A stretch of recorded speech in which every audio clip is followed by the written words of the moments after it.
Hi friend, welcome to my YouTube channel Sun Indian study में आपका स्वागत है। उम्मीद है आप अच्छे होंगे, मस्त होंगे, जानदार होंगे, शानदार होंगे। तो चलिए हम आपको इस वीडियो में हम आपको नगरीय जीवन के बारे में आपको पढ़ाने वाले हैं। हमने पिछली वीडियो में आपको ऊपर पढ़ा दिया है जो कुछ भी था। अब हम नगरीय जीवन के बारे में आपको पढ़ाने वाले हैं। तो नगरीय जीवन के बारे में चलिए देख लेते हैं क्या होता है। कह रहा है कि हड़प्पा के नगरों में बड़ी हलचल रहा करती होगी। यहाँ पर ऐसे लोग रहते होंगे जो नगर की खास इमारतें बनाने की योजना में जुटे रहते थे। ये संभवतः यहाँ के शासक थे। यहाँ भी संभव है कि ये शासक लोगों को भेजकर दूर दूर से धातु, बहुमूल्य पत्थर और अन्य उपयोगी चीज़ें मंगवाते थे। शायद शासक लोग खूबसूरत मणकों तथा सोने चांदी से बने आभूषणों जैसी कीमती चीज़ों को अपने पास रखते होंगे। इन नगरों में लिपिक भी होते थे। कौन होता था? लिपिक भी होते थे, जो मुहरों पर तो लिखते ही थे और शायद अन्य चीज़ों पर जो नहीं बन पाई है। करा इसके अलावा नगरों में शिल्पकार स्त्री पुरुष भी रहते थे, यानी कि स्त्री पुरुष दोनों शिल्पकार थे, जो अपने घरों या किसी उद्योग स्थल पर तरह तरह की चीज़ें बनाते होंगे। लोग लंबी यात्राएं भी करते थे और वहां से उपयोगी वस्तुएं लाते थे और साथ ही लाते थे सुदूर देशों की किस्से कहानियाँ। मिट्टी से बने कई खिलौने भी मिले हैं जिनसे बच्चे खेलते होंगे। नगर में रहने वाले लोगों की एक सूची बनाओ। क्या इनमें से कुछ लोग हैं जो मेहरगढ़ जैसे गांव में रहते होंगे? कह रहा है सबसे ऊपर जो है मोहनजोदड़ो की एक सड़क और उसमें बना नाला, ऊपर एक कुआं, बाईं और नीचे हड़प्पा की एक मुहर। इस मुहर के ऊपर के चिन्ह एक खास लिपि में है। उपमहाद्वीप में पाए गए लेखन का यह प्राचीनतम उदाहरण है। विद्वानों ने इसे पढ़ने की कोशिश की है, लेकिन अभी तक यह पता नहीं चल पाया है कि इसका अर्थ क्या है। दाईं और नीचे पकी मिट्टी के खिलौने। देखिए यहाँ पर जो है ये मुहर मिली है हमको, जिसमें क्या है कि ये कुछ लिखा हुआ है और ये जो लिखा हुआ है अभी तक ये पढ़ा नहीं जा सका है, ये जो है।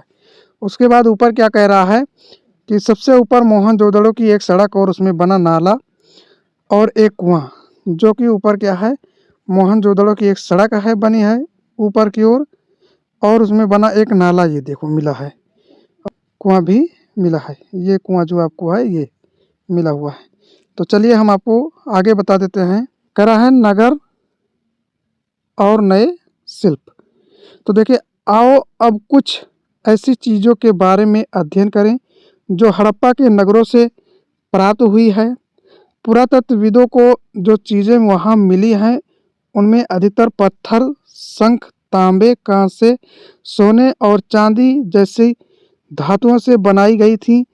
तांबे और कांसे से औजार, हथियार, गहने और बर्तन बनाए जाते थे।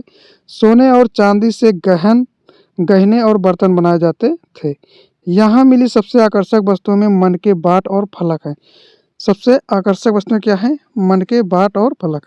ऊपर पत्थर के बाट देखो कितने ध्यान से और उपयुक्त तरीके से इन बाटों को बनाया गया है। इन्हें चट पत्थर से बनाया गया था।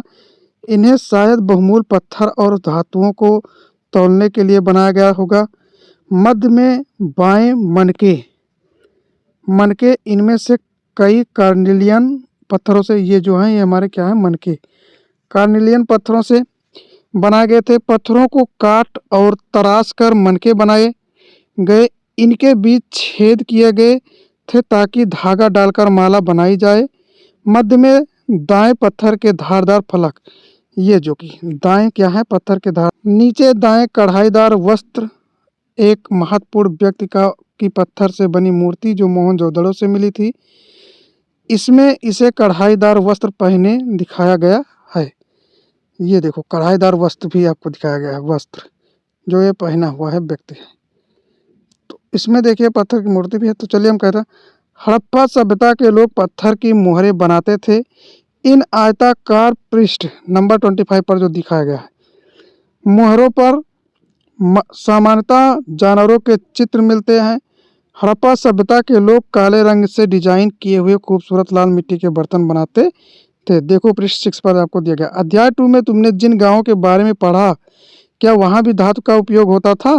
क्या वे पत्थर के बाट बनाते थे? कह रहा है कि संभवतः 7,000 साल पहले मेहरगढ़ में कपास की खेती होती थी। मोहनजोदड़ो से कपड़े के टुकड़ों के अवशेष, चांदी के एक फूलदान के ढक्कन तथा कुछ अन्य तांबे की वस्तुओं में से चिपके हुए मिले हैं। पकी मिट्टी तथा फेयंस से बनी तकलियां सूत कताई का संकेत देती हैं। करा इनमें से अधिकांश वस्तुओं का निर्माण विशेषज्ञों ने किया था। विशेषज्ञ उसे कहते हैं जो किसी खास चीज को बनाने के लिए खास प्रशिक्षण लेता है, जैसे पत्थर तराशना, मनके चमकाना या फिर मुहरों पर पच्चीकारी करना आदि। पृष्ठ नंबर 26 पर चित्र देखो कि मूर्ति का चेहरा कितने आकर्षक ढंग से बनाया गया है, जो हमने आपको दिखाया, और उसकी दाढ़ी कितनी अच्छी तरह दर्शाई गई है। यह किसी विशेषज्ञ मूर्तिकार का ही काम हो सकता है। हर व्यक्ति विशेषज्ञ नहीं हो सकता था। हमें यह पता नहीं है कि क्या सिर्फ पुरुष ही ऐसे कामों में प्रशिक्षण हासिल करते थे या फिर केवल महिलाएं ही। शायद कुछ महिलाएं और पुरुष दोनों ही इस काम में दक्ष थे। संभावना लगाई जा सकती है। आगे आपको दिया गया है फेयंस। देखिए फेयंस क्या है, तो चलिए इसको थोड़ा सा हम जूम करके आपको दिखाते हैं। फेयंस कह रहा है पत्थर और शंख प्राकृतिक तौर पर पाए जाते हैं, लेकिन फेयंस को कृत्रिम रूप से तैयार किया जाता है। बालू या स्फटिक पत्थरों के चूर्ण को गोंद में मिलाकर उनसे वस्तुएं बनाई जाती थी। उसके बाद उन वस्तुओं पर एक चिकनी परत चढ़ाई जाती थी। इस चिकनी परत के रंग प्रायः नीले या हल्के समुद्री हरे होते थे। फेयंस से मनके, चूड़ियाँ, बाले और छोटे बर्तन बनाए जाते थे। चलिए हम आपको नेक्स्ट आगे बता देते हैं क्या है। करा कच्चा माल उन पदार्थों को कहते हैं जो या तो प्राकृतिक रूप से मिलते हैं या फिर किसान या पशुपालक उनका उत्पादन करते हैं, जैसे लकड़ी या धातुओं के अयस्क प्राकृतिक रूप से उपलब्ध कच्चे माल हैं। इनसे फिर कई तरह की चीज़ें बनाई जाती हैं। मिसाल के तौर पर किसानों द्वारा पैदा किए गए कपास को कच्चा माल कहते हैं, जिससे बाद में कताई बुनाई करके कपड़ा तैयार किया जाता है। हड़प्पा में लोगों को कई चीज़ें वहीं मिलती थी, लेकिन तांबा, लोहा, सोना, चांदी और बहुमूल्य पत्थरों जैसे पदार्थों का वे दूर दूर से आयात करते थे। तो इस वीडियो में हम आपको यहीं तक बताते हैं, और वीडियो आपको पसंद आया हो तो लाइक करके चैनल को सब्सक्राइब कर लीजिए, जिससे हर आने वाला नोटिफिकेशन आपको मिलता रहे। तो मिलते हैं आपको नेक्स्ट वीडियो में, तब तक के लिए बाय बाय, टेक केयर, जय हिंद, जय भारत।